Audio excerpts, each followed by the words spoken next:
against at our universities Right. for being white, you are living in a damn bubble. And I'm That's going to be honest with correct. you. I believe that if you don't know that these things are going on, I don't even think you should have the privilege to even come in my inbox, because we can't have an honest dialogue because you're out of the damn loop. Absolutely. You see it on social media. You see it on social media everywhere. Whites are being discriminated against solely for just being white. Now, here's the thing, though. Here's the hypocrisy with it. The people who talk about they're hyper vigilant and they have this huge intent for racism, yet they support everything that is racist. Absolutely. Absolutely. That is 100% true. And it's asinine to me. It's asinine to me. Very much so. Either there's a mental lapse or there's cognitive dissonance. It's one of them. You're live. Go ahead, Rodney.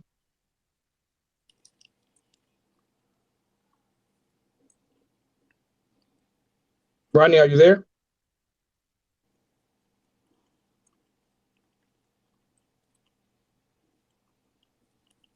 Okay, I guess not.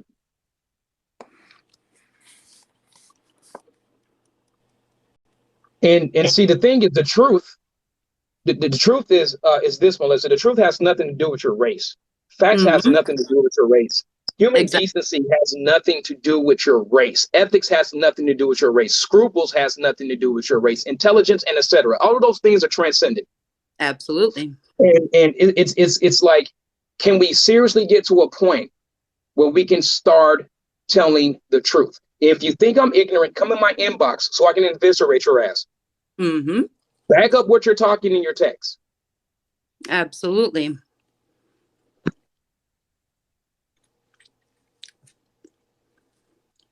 Absolutely.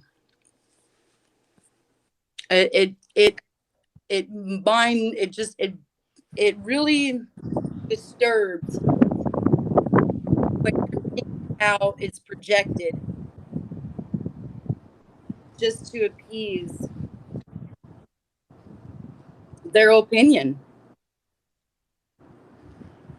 You know what? And that's a good question, because what they just put in text. How do you basically argue with delusional individuals?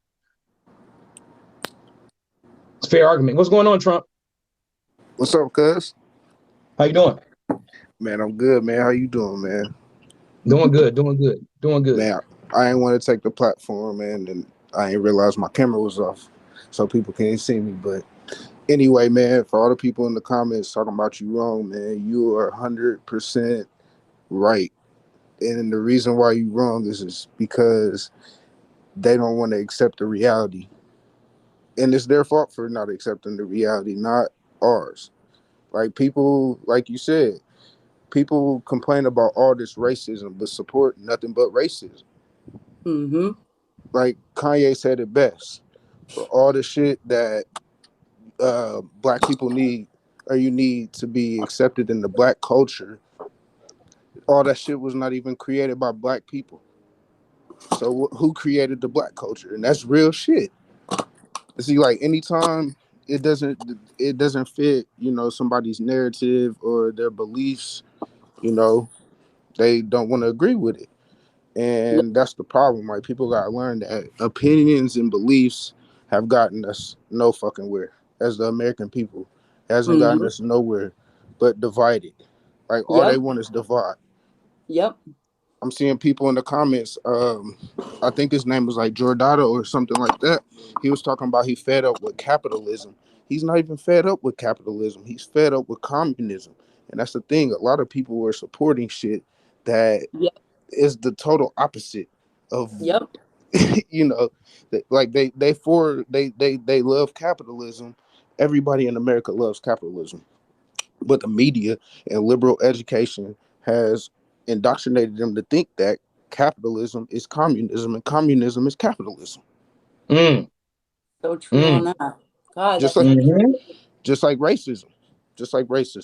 How the fuck is there such thing as a race? Like, how can a color be a race? A race is like a competition. I like that. A color is an actual color. It's in a crayon box. So how are you black and how are we black and they're white? How are they white and we're black? We're all American. Like, I seen somebody else in the comments talking about all these people got fucking reparations. How come African Americans haven't? We're not African American. We're American. Thank you. Africa is not in America. America is not in Africa.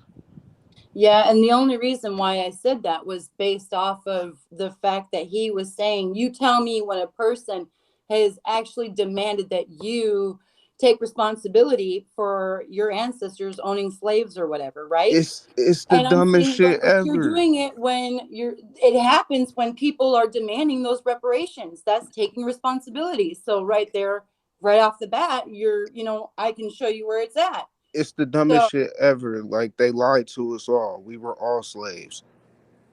Thank you. And you know what, cousin? You know what, cousin? I don't mean to sound inflammatory or hyperbolic, but I just have to say this because I just want to get off my chest, right? I believe that the leftist ideology is completely subhuman and primitive. Absolutely. That's just what I honestly believe. Of course, because I'm looking at the fruits, that it produces. And that's what they say. They say, if you want to know just how relevant, how divine, how spiritual, how righteous someone's ideology is, you look at the fruits it produces. Mm-hmm. America was, going across the United States and burning down predominantly Black communities. That doesn't make sense to me. Attacking Black police officers, calling them racial slurs and etc., killing police officers, that doesn't make sense to me. I have no idea how that makes any kind of sense. It just doesn't. And so we have to get to a point where it's just like, can we start telling the truth? All people are born equal. All thoughts are not equal. Mm-hmm. Bro, they divided us, bro, and they still dividing us, bro. Like, people talking about reparations, bro. We got some that's waiting for us way better than reparations, bro. But we still fucking divided. And that's the only thing that's stopping us, bro. We falling for the okie doke. We still falling for racism narratives, and we falling for coronavirus narratives, and we falling for fucking everything that they want us to fall. We falling for, and we can't focus on what we really should be focusing on. If we all came together right now, we would have something way better than reparations. But we fought for everything else. What is reparations? But yeah, what bro, is reparations? Hop back on tonight, bro. I'm gonna hop back on tonight, bro. Peace and love to everybody.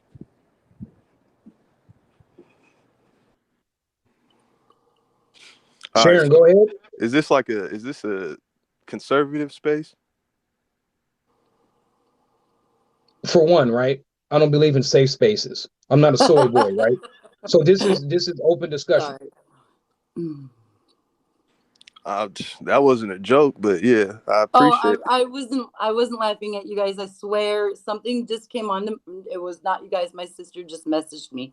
I'm sorry. The timing does look bad. I apologize. No disrespect. No, you're okay, Melissa. So essentially, by like kind of deflecting from that question, it is a conservative space. Do you see where do you see that? The way that you indirectly answered the question let me know that yes, it is a conservative space. You had on somebody just now. Conservatives don't have safe spaces. We have open platforms. Call it a safe space. I called it a conservative space. So like, no, we don't have spaces. We don't have to take up a space. It's an open platform. We don't do that stuff. That's a liberal talking point. Anyways, that's what I'm trying to convey to you. As I was saying, just to expand upon what the last person was saying, what is your idea of reparations? Are you asking me or are you asking Melissa? I mean, both can answer. Both of y'all. This is your platform. Okay. I'll say what I understand it, and just in the basic form as some type of form of payment. I'm going off of what has been explained to me. Just a form of payment of some kind of I don't know.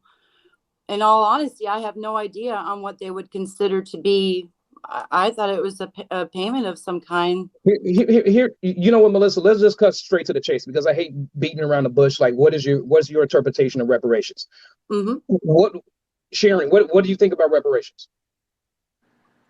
I think it's absolutely necessary. We've already given reparations to the Japanese in this country. We gave reparations to Jewish folks in this country. We've given reparations like in this last year in several different places around the country. So I don't see how it's like a polarized conversation when we know that Black folks in this country were segregated, subjugated, marginalized, disenfranchised, worked for free, considered property. Like Mm-hmm. to argue like, none of us went through that. Like only one of my father's siblings was born with full civil rights. So to act as if it doesn't exist anymore, like I think that's pretty disingenuous. Mm-hmm. No, I just think no. I think it's very disingenuous when you can't provide any solid proof. You can't provide any names. You can't tell us of a system that's actually or a law that's actually in place that prevents you from doing what a white person can do. I think that's seriously disingenuous. Absolutely. But also too, let me pick back up on what you said about the reparations. You said that the Japanese have been given reparations. True. You said that the Jews have been given reparations. True. But here's the distinction that you fail to realize. Blacks, or this, let me be anatomically correct. Africans sold Africans to Portuguese. Yep. Blacks in America. Most slaves were hold on, stolen. listen. No, let me finish. Blacks in America owned 30,000 blacks. So when you're talking about paying reparations, are blacks going to pay blacks for reparations? Well, no, because we already know that the slavery in America was different than what slavery was in Africa. Like we know that. Like it was cattle. Really? Yeah, really? most So slaves in Africa were prisoners of war. Like and still like it was not the same. It wasn't based off of race. So out the gate, it's already just like that's an inconsistent argument to make. Slavery is slavery. Slavery is inhumane. It's just like talking about the Arab slave trade. It's like talking about the Arab slave trade is different. It's like when people talk about like how Irish were slaves, but the Irish were indentured servants. Like they could buy their freedom, you know, and then afterwards they were free, and it wasn't inherent. Like if they had children, their children weren't automatically considered slaves. That's the difference between like indentured servants and chattel Sharon, slaves. do you know who King Giza is? Have you ever heard of King Gizzo? Okay. Have you ever heard of King Gizzo? No. What's that have to do with this? He was an African king of Dahomey, Africa, who sold slaves and treated them in the most inhumane way. Okay. So when you talk about So when you talk about Japanese got their reparations, when you talk about Jews got their reparations, these people weren't enslaved by their own people. But we weren't enslaved by our own people here, though. That's the thing. If an African slave owner kidnaps you from your tribe and sells you to the Portuguese, how are you going to sit up there and say that Africans are not complicit in slavery? That's not what I said. I said that here we weren't enslaved by quote unquote Africans. Africans sold them to the Portuguese and they came to the United States. They contributed to our ancestors' enslavement. Like we know this though. Like we know that most slaves came through Central and South America. Okay, so how are you going to get reparations when you weren't enslaved? Our ancestors were enslaved by our own people. That's not what they weren't enslaved by our own people when they came here, though. And you're not making that distinction. Dude, if they bought them from Africans and they sold them to the Portuguese, how are the Africans not complicit in slavery? A lot were stolen. So that's a very nuanced conversation to have. And I'm not trying to. It's not a nuance. No, it's not a nuanced conversation. You don't want to connect the dots because the thing is, it destroys your fake narrative. My fake narrative is it's history. It's not even a narrative. A narrative would have to be that like I'm trying to change history, which we already know history is whitewashed. So that is a narrative. History is whitewashed. Okay. Yes.